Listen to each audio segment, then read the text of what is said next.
Tema 5 de Historia del Arte, el arte románico, la sociedad feudal, unidad y diversidad. Vamos a ver estos 7 puntos. En primer lugar, una introducción al contexto histórico. En segundo lugar, la arquitectura como integradora de todas las artes. Y luego veremos tanto la iglesia como el monasterio, el papel de la imagen en el arte románico y por último la escultura y la pintura, siempre supeditadas ambas, o casi siempre, a la arquitectura, sobre todo a la iglesia y el monasterio. Introducción, el origen del arte cristiano. El cristianismo nace como consecuencia de la predicación de Jesús en la Judea del siglo I. Tras su crucifixión en Jerusalén, sus discípulos anuncian su resurrección y su naturaleza divina. La nueva religión se extenderá progresivamente por las ciudades del Imperio Romano, a pesar de varias campañas persecutorias por parte de las autoridades, sobre todo la persecución de Diocleciano en el siglo IV. El siglo IV será legalizado a partir del 313, el edicto de Constantino, y luego además será la religión oficial con Teodosio. Y comenzará a edificar y decorar las edificaciones necesarias para el culto. Nace así el modelo de iglesia cristiana inspirada en la Basílica Romana. Puesto que los fieles que asisten deben atender a los rituales que se desarrollan en el altar, el edificio adquiere una planta longitudinal. El altar se sitúa en un ábside, en el extremo orientado hacia oriente, en oposición al ingreso, antecedido por un patio porticado denominado atrio. Pronto comienza a incluirse una nave transversal junto a la cabecera, con lo que se crea la característica planta de cruz latina, con un brazo largo, ¿vale?, que es el brazo que va desde el oeste hasta el este, y luego el brazo corto, que habitualmente va de norte a sur. Para los edificios menores dedicados a conmemorar a un mártir y para los baptisterios o lugares de bautizo se prefieren plantas centralizadas, ya sean circulares o de cruz griega, en la cual los 4 brazos de la cruz tienen las mismas dimensiones. Por la misma época ya se ha creado la primera iconografía cristiana, el modo de representar las figuras sagradas. Son muy usuales el lábaro o crismón, que es la P y la X, ¿vale?, que quiere decir Christus, la figura del buen pastor, la oveja, etc. Estas imágenes se representan en los muros de las iglesias y en los cementerios mediante pinturas y mosaicos, y se esculpen en sarcófagos. La mayoría de estas imágenes, sobre todo el crismón, venían a ser como símbolos secretos en el periodo de las persecuciones, en las catacumbas cristianas, en los lugares de culto secretos. Se solían hacer estas inscripciones pues para dejar claro que allí, dejar claro para los cristianos que allí se reunían y dejarlo oculto para las autoridades. Todas estas nuevas manifestaciones artísticas se clasifican como arte paleocristiano, aunque estilísticamente se corresponden plenamente con el arte romano. B. El nacimiento de Europa. Entre los siglos V y X se han producido numerosos y sucesivos movimientos de pueblos pacíficos o violentos en el continente europeo: germanos, eslavos, normandos, húngaros. La compleja sociedad romana se ha ido diluyendo y difuminando progresivamente, en ebullición con la más primitiva de los invasores. Frente a la invasión de los bárbaros, que ha sido casi siempre la explicación que se ha dado como final del Imperio Romano, en realidad esta invasión no fue puntual, sino que fue un acto de mezcla paulatina y constante, ¿vale?, que fue embebiendo distintos pueblos anteriores al Imperio Romano en el propio área del imperio, de modo que se fue diversificando. Los nuevos estados que surgen de las ruinas del Imperio Romano de Occidente son incapaces de perdurar en el tiempo. El reino visigodo, el Imperio carolingio, sin embargo, en medio de un retroceso generalizado. Hacia el año 1000, las circunstancias han cambiado y se entra en una fase de estabilidad.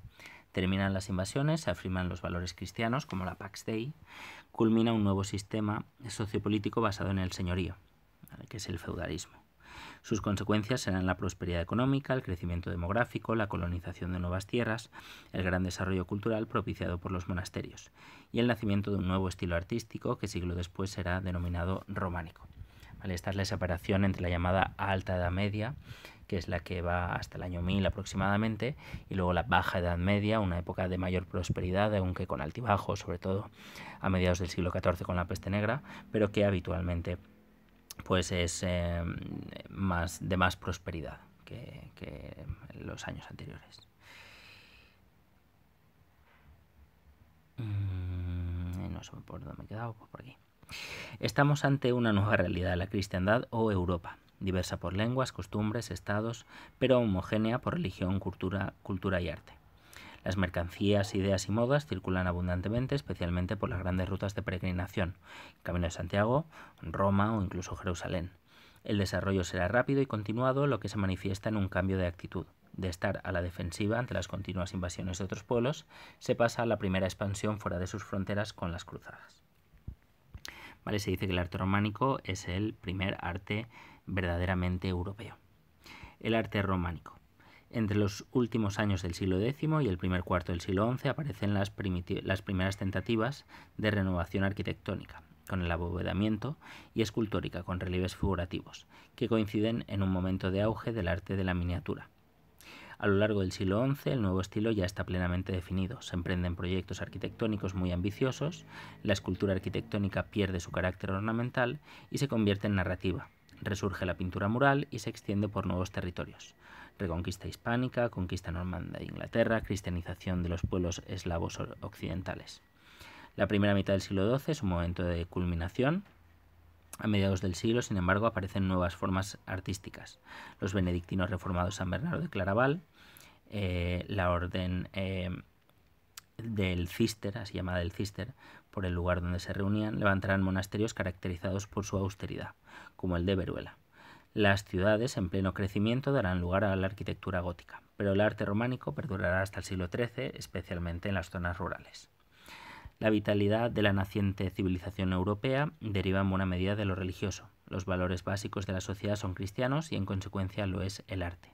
Junto con castillos como el de Loarre, en Huesca, y fortificaciones como las murallas de Ávila, las obras de mayor envergadura que se emprenden son religiosas, tanto iglesias como monasterios.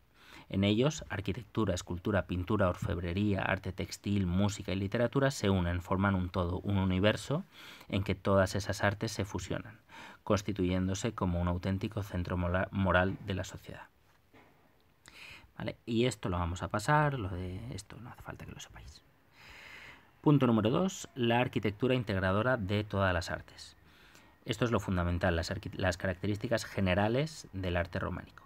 La arquitectura se considera el arte total, que integra a las restantes artes, tanto escultura como pintura, pero no las excluye. Sin ellas la obra no está finalizada. Utiliza elementos y técnicas de las arquitecturas precedentes, pero los transforma y les da un espíritu nuevo, creando una nueva síntesis, un nuevo estilo. Es una arquitectura funcional, que se crea en espacios que cubran necesidades concretas, y en este sentido atiende a valores espaciales y volumétricos unitarios. Pero al mismo tiempo tiene un profundo valor simbólico. ¿Vale? Aquí la funcionalidad y el simbolismo se entrecruzan. Los edificios atienden a esquemas previos religiosos. Su geometría, sus proporciones ponen en relación la obra humana, el microcosmos humano, con el conjunto de la creación, el macrocosmos. El círculo, cielo, y el cuadrado, tierra, quedan unidos por la cruz. Cristo y el hombre redimido, es el Homo Quadratus. Bueno, pues esto tampoco es necesario que lo sepáis. ¿Vale? Pero pensad que la arquitectura románica se trata de eso, es un conjunto entre el cielo y la tierra. Pensad que la Iglesia es la intermediaria necesaria de camino a la salvación y por tanto la Iglesia es una zona transicional, si queréis decirlo, y tiene un valor simbólico y su estructura, sus formas, su decoración pretenderán de alguna forma avanzar lo que sería el reino de Dios, pero por otra parte también tiene un sentido muy terrenal, en el sentido de que es el hogar de la oración, es el lugar donde se aprenden los rudimentos básicos de la religión cristiana, ¿vale? Y por tanto una y otra cosa pues se unen. La decoración esculpida y pintada no es algo meramente superpuesto ni gratuita, es una forma de conocimiento. Es algo indispensable ya que transmite las más profundas verdades y por tanto debe ser accesible para todos y debe estar cargada de belleza. Vale, las escuelas regionales nos las pasamos y vamos a ver los edificios principales religiosos que son la iglesia y el monasterio. La iglesia, su función es la celebración de oficios litúrgicos con la asistencia del clero y de los fieles. De ahí se deriva una disposición longitudinal y direccional. Características constructivas y espaciales de la iglesia. Planta de cruz latina, que es la habitual, con brazos desiguales, normalmente está orientada hacia el este. Puede constar de Aquí veis las diferentes partes: la cripta, la cabecera, la nave principal, el transepto, el crucero, el atrio, las torres campanario. ¿Vale? Tenéis que saber diferenciar estas partes de la arquitectura por si acaso tenéis que analizar alguna iglesia y saber nombrar bien cada una de sus partes. En cuanto a elementos constructivos, el muro es el principal elemento sustentante, normalmente es de piedra, de sillares o sillarejo. Sillares, acordaos, son piedras de forma geométricas y el sillarejo pues son piedras de forma irregular. Es recio con refuerzos contrafuertes que crean un efecto rítmico en los paramentos. Predomina el macizo sobre los vanos, ¿vale? Por eso los edificios románicos tienden más a la pesadez, así como el gótico va a tender más a la ingravidez. Columnas cilíndricas sin proporción clásica presentan basa sobre plinto, fuste liso y capitel con decoración vegetal y animal o incluso capitel historiado, es decir, con escenas, habitualmente de la Biblia, de los santos. Pilares cruciformes o cuadrados con medias columnas adosadas, habitualmente reciben a los arcos, acordados, fajones y formeros, de ahí que sea un pilar cruciforme. Arcos de medio punto, que es la característica básica fundamental del arte románico, con frecuencia doblados. En los vanos con frecuencia se abocinan para superar el grosor del muro. Abocinar es que tienden a tener una mayor profundidad. Y según su función distinguimos entre arcos formeros y los arcos fajones. Los formeros son los paralelos al eje de la nave, ¿vale? Separan la principal de la lateral, ¿vale? Son los arcos que siguen el camino desde los pies de la iglesia hasta el altar, y luego los fajones, que son los perpendiculares, que refuerzan la bóveda, habitualmente bóveda de cañón de la iglesia. Las bóvedas se generalizan en sustitución de las techumbres de madera, ya que, aunque resultan más costosas, son más seguras ante posibles incendios. Pueden ser de cañón para cubrir las naves o de horno para cubrir los ábsides. También están las de arista en las naves laterales, de cuarto de cañón en las tribunas, las semiesféricas sobre trompas y pechinas, que son las que llevan en el crucero y que habitualmente quedan con el cimborrio, y las bóvedas de crucería, que son más tardías. El interior presenta un sentido direccional desde el ingreso hacia el altar, con la nave principal, las naves laterales, el ábside y el crucero. Y en cuanto al exterior, manifiesta el interior es un conjunto de volúmenes nítidos y regulares que se escalonan de forma ordenada: campanario, cabecera, naves. La portada, muy importante porque además va a ser el espacio fundamental para la decoración escultórica, es el porta coeli, la puerta del cielo, acceso a lo sagrado, y por ello está especialmente decorada. Su composición refleja el número de naves, presenta jambas abocinadas con columnillas, de las que parten las arquivoltas, sucesión de arcos abocinados. El tímpano semicircular decorado está sobre el dintel, con frecuencia apoyado en un parteluz o mainel. Sobre la portada se sitúa en ocasiones un rosetón. Además están las torres campanario, la cabecera, que se manifiesta hacia el exterior por los volúmenes cilíndricos de los ábsides, que puede ser o uno solo o tres paralelos, uno por nave, y dispuestos radialmente sobre la girola. La superficie además se decorará con columnillas y arcos. Y el resto del edificio, mucho más austero, queda articulado por la combinación de contrafuertes y ventanas. Por lo tanto, esto es lo que se puede ver desde fuera del edificio. En cuanto a los elementos decorativos, para aligerar los muros se utilizan arcos lombardos, que son arcos ciegos, en ocasiones prolongados por pilastras, y distintos tipos de bandas. Dientes de sierra, ajedrezado. Normalmente son decoraciones que tienden pues a establecer una sucesión arquitectónica de elementos, ¿vale? Como puntas de diamante, almenillas, entrelazados o decoración vegetal. La cornisa se sostiene sobre canecillos, ménsulas o modillones. Bueno, fundamentalmente lo que tenéis que saberos pues es eso: la estructura principal de la iglesia con sus elementos sustentantes y sus elementos sostenidos. En cuanto a la tipología, existe una gran variedad de iglesias dependiendo de su rango, y vemos que parten pues desde las pequeñas iglesias rurales, habitualmente más rústicas, que permanecen en el tiempo ya que no están sometidas a ese cambio mucho más rápido que se da en las ciudades. Luego están las catedrales, que son la sede de un obispo que gobierna la diócesis. Las iglesias monásticas, cuyas dimensiones, pone aquí, dependen de la importancia del monasterio.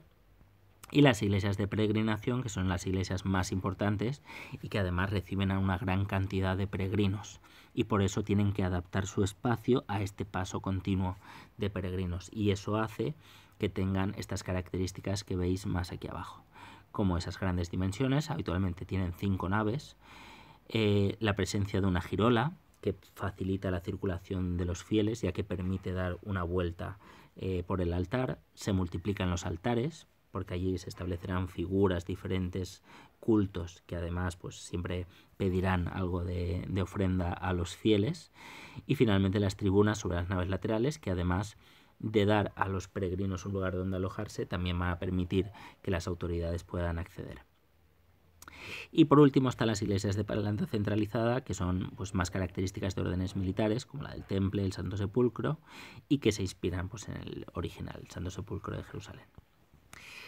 Después está el edificio del monasterio, ¿vale? Y con esto acabo este primer vídeo del románico, que si no que va a quedar demasiado largo, y luego ya veremos el resto de las artes y la función de las imágenes en este arte.